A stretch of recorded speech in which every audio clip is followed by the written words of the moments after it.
교회를 위한 특별한 기도를 부탁을 드렸는데 여러분 많이 기도회 때마다 오셔서 교회 위해서 기도해 주시고 또 교회가 우리 한 사람 한 사람 삶에 또 이 지역에 하나님의 선한 영향을 끼치는 교회 되어줄 수 있도록 계속 기도해 주시기를 부탁을 드립니다. 하나님께서 우리에게 말씀을 주실 때 여러 모양으로 말씀을 주십니다. 가장 기본적인 것이 기록된 하나님의 말씀인 성경을 통해서 우리에게 말씀을 하시지요. 그런데 또 하나 하나님께서 우리에게 말씀하시는 방법 중에 하나가 우리의 삶의 여러 환경과 상황들을 통해서 말씀해 주십니다. 그래서 우리가 늘 하나님께서 우리에게 어떻게 말씀하시는가 늘 주목하고 바라보아야 하는 거죠. 오늘 말씀에도 보면 하나님께서 예레미야에게 시청각 교육을 하나 하십니다. 그 말은 삶의 여러 가지 형편을 통해서 하나님의 마음, 하나님의 말씀을 전해주고 계십니다. 예레미야에게 배띠를 하나 사서 허리에 두르라고 말씀하십니다. 그래서 예레미야가 하나님 말씀대로 배띠를 사서 허리에 두릅니다. 그리고 다시 하나님께서 말씀하시기를 그 띵띠를 가지고 일어나서 유브라데라고 하는 곳으로 가서 그것을 바위 틈에 감추어라. 그래서 이 예레미야가 하나님께서 말씀하신 대로 그대로 합니다. 그리고는 다시 또 하나님께서 거기 가서 그 띠를 가져오라 그렇게 말씀하십니다. 예레미야가 가보았더니 그 띠가 썩어서 쓸 수 없게 되었다 그렇게 말씀하고 있습니다. 그러면서 하나님께서 예레미야의 그 삶을 보고 말씀하시기를 그 삶이 그것이 무엇을 의미하는지 가르쳐 주십니다. 유다의 교만, 예루살렘의 큰 교만이 이 배띠가 썩어 없어진 것처럼 다 썩게 될 것이다. 그렇게 말씀을 해 주십니다. 여러분 오늘 이 새벽에 먼저 하나님께서 우리에게 기도하게 하시는 것은 바로 이것이라고 믿습니다. 하나님께서 우리의 삶의 환경 또 처지 이런 걸 통해서 말씀하실 때가 있는데 우리가 그 하나님께서 말씀하시는 것에 대하여 귀 기울이고 깨어 있어야 깨닫게 하신다는 겁니다. 여러분 성경 말씀도 마찬가지죠. 성경을 읽어갈 때 그냥 성경에 기록된 말씀이구나 이렇게 하면 그 성경 말씀을 통해서 내게 주시는 하나님의 음성 듣기가 참 어렵습니다. 그런데 우리가 성경을 읽을 때도 마찬가지고 내가 겪는 여러 사건들, 여러 상황들을 보면서도 과연 이 상황들을 통해서 하나님이 내게 주시는 말씀, 하나님의 뜻이 무엇인가 늘 바라보고 깨달으려고 애쓰는 자에게 하나님께서 가르쳐 주시는 겁니다. 여러분 내가 오늘 겪어가는 많은 일들이 있지요. 그런데 그 일들 하나하나가 그냥 이루어지는 것은 없습니다. 어떤 일들은 사단의 역사이기도 하고 우리가 하나님께로 더 나아가는 것을 방해하기 위한 그런 사단의 역사이기도 합니다. 그런데 또 하나는 하나님께서 우리에게 은혜 베풀어 주시고 또 하나님께서 우리에게 생명길로 가게 하시려고 늘 우리에게 깨닫게 하시고 말씀하시는 하나님의 말씀의 한 통로일 수도 있다는 것입니다. 그것을 어떻게 분별할 수 있습니까? 늘 깨어 있어야 하는 것이죠. 그래서 오늘 이 새벽에 제일 먼저 하나님 앞에 간구하기를 원하는 것은 하나님 우리가 하나님께 더 주목하는 자 되어지게 하시고 그래서 하나님께서 환경과 처지를 통해서 우리에게 말씀해 주실 때 우리를 가르쳐 주실 때에 그것을 온전히 깨달을 수 있도록 하나님의 음성 듣는 귀를 열어주시옵소서 그렇게 기도하기를 원합니다. 이제 다시 본문 내용으로 돌아와서 오늘 9절 10절 보겠습니다. 여호와께서 이와 같이 말씀하시니라 내가 유다의 교만과 예루살렘의 큰 교만을 이같이 썩게 하리라. 이 악한 백성이 내 말 듣기를 거절하고 그 마음에 완악한 대로 행하며 다른 신들을 따라 그를 섬기며 그에게 절하니 그들이 이 띠가 쓸 수 없음 같이 되리라. 하나님께서 배띠가 썩어지는 것을 그대로 이 예루살렘 유다 사람들이 겪을 것에 대하여 유다 사람들이 이렇게 될 것에 대하여 말씀하고 있는 것입니다. 여러분 여기 오늘 보면 하나님께서 유다의 교만 예루살렘의 큰 교만에 대하여 지적하고 계십니다. 우리 기독교 전통에 보면 죽음에 이르는 7가지 죄라고 여겼던 것이 있습니다. 그것이 무엇이냐면 교만, 시기, 분노, 나태, 탐욕, 탐식, 정욕 이 7가지를 죽음에 이르는 큰 죄라고 기독교 전통에서 말하고 있습니다. 그런데 이 7가지 죄들 중에 교만을 제일 큰 죄라고 여깁니다. 그래서 어떤 이들은 다른 죄는 교만에 비하면 아무것도 아니다, 이렇게 표현하고 있습니다. 그래서 이 7가지 죄를 설명하는 어떤 책에 보면 교만을 이렇게 표현하고 있습니다. 무별 위에 보좌, 이렇게 표현하고 있습니다. 그 말이 무슨 뜻입니까?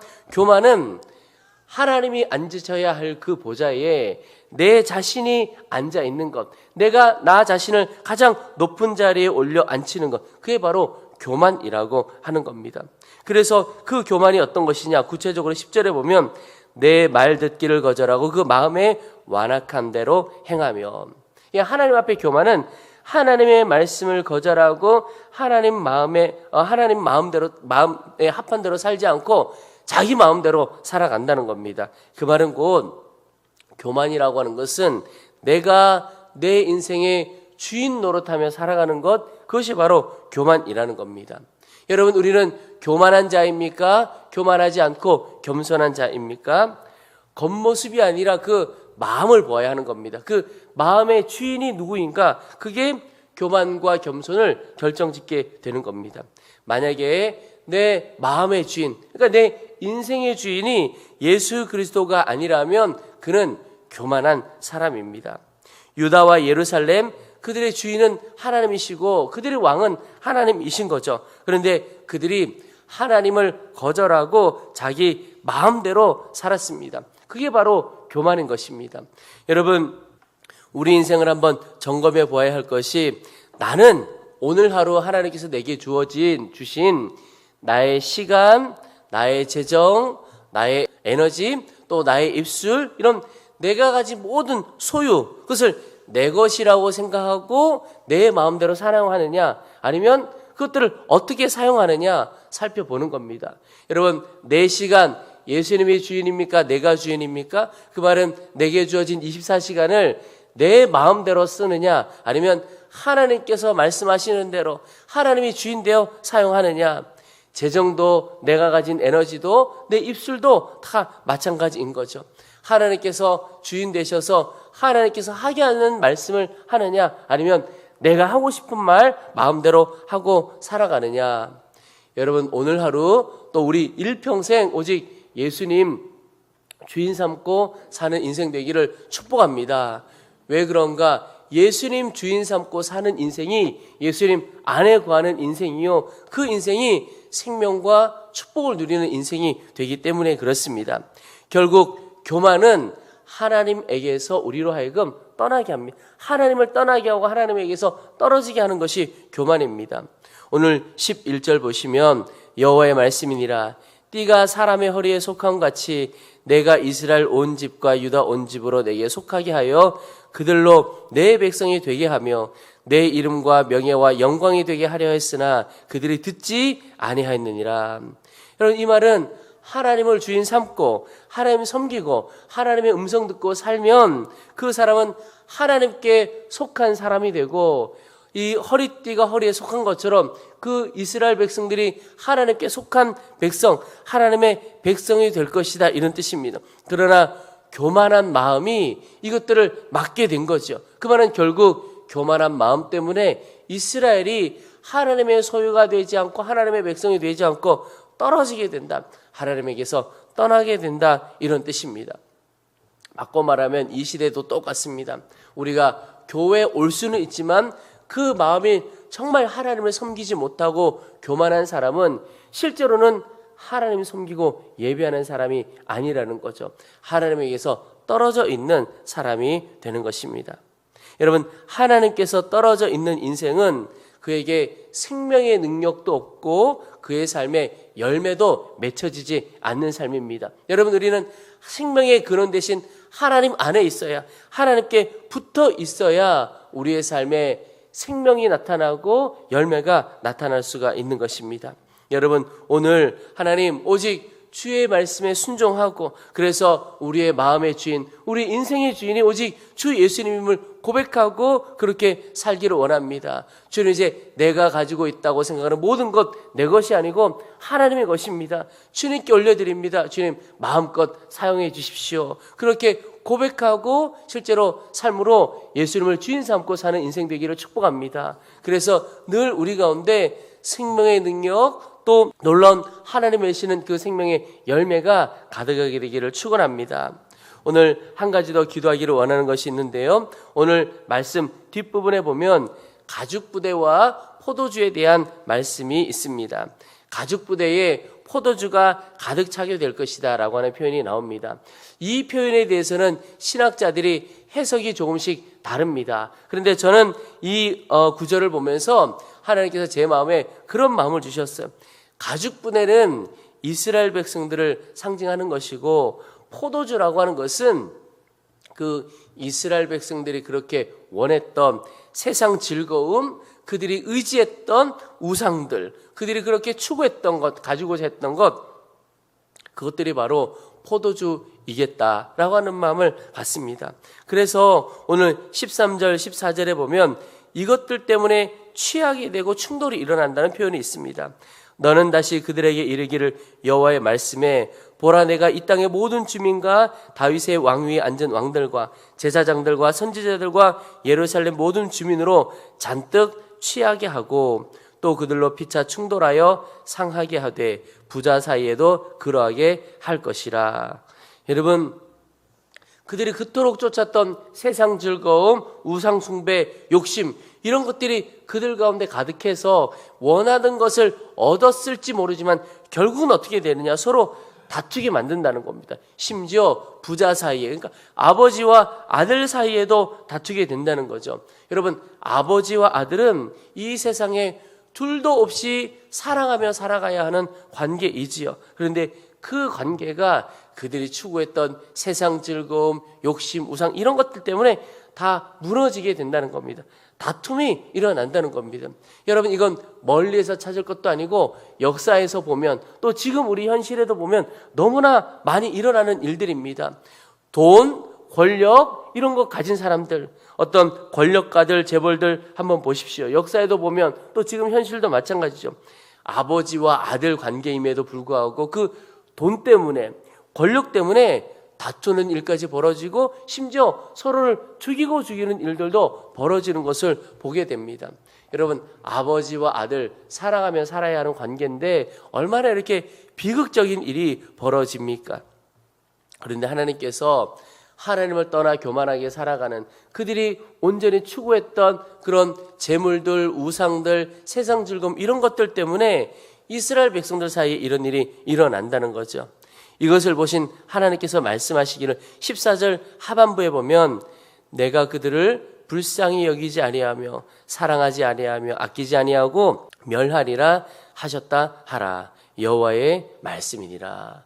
여러분, 오늘 14절 하반부에 하나님께서 예레미야에게 주셨던 이 말씀을 묵상하다 보니까 저는 로마서 말씀이 생각이 났습니다. 로마서 1장 24절에 보면 그러므로 하나님께서 그들의 마음의 정욕대로 더러움에 내버려 두사 그들의 몸을 서로 욕되게 하게 하셨으니, 또 28절에도 또한 그들이 마음에 하나님 두기를 싫어하며 하나님께서 그들을 그 상실한 마음대로 내버려 두사 합당하지 못한 일을 하게 하셨으니. 여러분, 오늘 14절 하반부의 본문과 로마서 1장에 나오는 말씀을 보면서 여러분, 하나님께서 우리 주시는 가장 큰 형벌이 무엇인지 아십니까? 하나님께서 회초리를 들어 때리시면 그러나 여전히 사랑하신다는 뜻입니다. 사랑하는 자녀에게 회초리를 드는 거죠. 근데 가장 큰 형벌은 뭐냐 하면 무관심인 겁니다. 내버려 두는 거죠. 로마서의 표현에 의하면 내버려 두는 것, 이게 하나님 편에서 하나님의 자녀를 향한 가장 큰 형벌입니다. 여러분, 우리의 자녀 무엇을 하든지 아무 상관하지 않아요. 그냥 내버려둬요. 그건 엄청난 형벌이죠. 왜 엄청난 형벌입니까? 관계 끊어지게 되었다는 것을 말하는 겁니다. 여러분, 이제 내 자녀인데 무엇을 하든 어떻게 해서든 아무 신경을 쓰지 않고 그냥 내버려둔다, 이 말은 너 내 자식 아니다, 이런 뜻이지 않아요. 내 자식 아니다는 것은 관계가 끊어진 거죠. 이제 하나님과 이스라엘의 관계가 이스라엘의 교만과 이스라엘의 죄악으로 인하여 다 끊어져 버린 겁니다. 하나님과 관계가 끊어지면 살 길이 없는 거죠. 소망이 없게 되는 겁니다. 여러분, 오늘 이 시대를 살아가는 우리가 이 예레미야 말씀을 묵상하면서 붙들어야 할 것이 그것입니다. 하나님을 붙들고 하나님의 길로 가지 않으면 우리에게 있어 길은 없다, 생명은 없다. 여러분, 절대 그 길로 가서는 안 되는 거죠. 어떻게 해야 하겠습니까? 오직 우리의 왕 되시고 주인 되신 하나님만 섬기고 하나님만 따라 사는 것입니다. 그렇게 살지 못했던 것을 회개하고, 주님, 이제부터는 오직 하나님만이 나의 왕이시고 하나님만이 나의 주님이십니다. 그분을 믿음으로 따르고 그분만 섬기며 살아가는 거죠. 여러분, 오늘 우리가 붙들고 의지하고 예배할 분은 하나님 한 분이십니다. 그분이 우리의 주인이고 왕이 되셔서 우리의 삶에 놀라운 능력도 주시고 열매도 맺어가실 것입니다. 그 하나님을 경험하는 오늘 하루 또 일평생 되기를 주의 이름으로 축원합니다.